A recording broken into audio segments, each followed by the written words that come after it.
Well, good morning to you from York Street in Bath. I was going to do this vlog in Abbey Courtyard, but the busking opera lady has just started an aria, so for the sake of you being able to hear me, I've come just around the corner. Now, before we go any further, I just wanted to mention that if you've been following, you'll know we've done quite a few stories recently about steam locomotives, and one in particular, the merchant venturer. Rob Coles sent in photographs that he'd taken of this steam locomotive 56 years ago when it was pulling a farewell to steam excursion, and more recently passing through Bath on a December excursion, and he tried to photograph it in exactly the same place.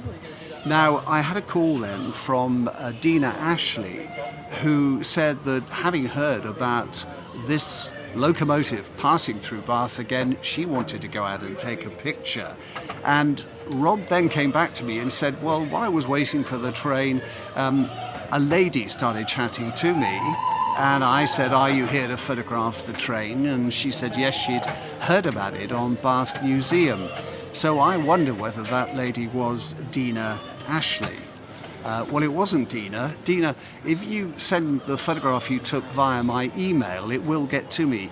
The problem is you're sending it as a comment on Bath Museum, and I don't think comments include visuals. So send it to me on my email and I'll get it.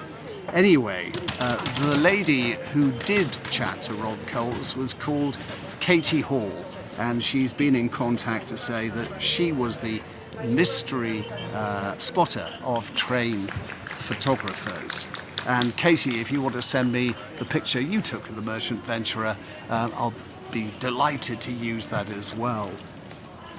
Now, there aren't that many people around this morning, and of course there is a general feeling that a lot of people in Bath and beyond had heard the market was cancelled. Well, the big market was, but they have allowed traders into York Street, into Abbey Courtyard.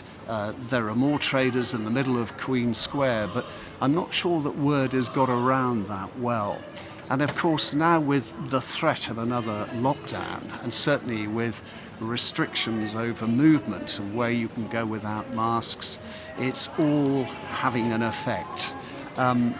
So if you are coming to Bath, do come and have a wander around the stalls and say hello to the traders who've got a living to make. You can certainly help them make that. The other thing happening in York Street at the moment is they've finally opened the World Heritage Centre. Now, when Bath was granted World Heritage status, one of the conditions of that inscription was that it should have somewhere where people can come to find out what a World Heritage inscription is and what it means to the city and how you earn one.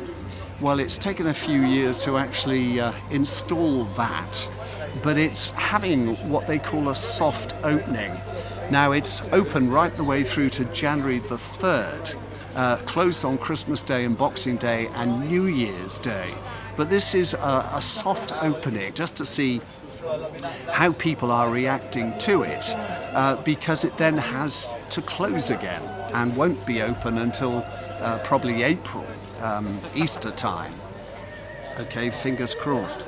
Now, the reason it has to close is York Street is not waterproof. When it rains, water is going through into the Roman bars, the remains underneath. So this whole surface has to come off and be replaced. Now, that's quite a major operation.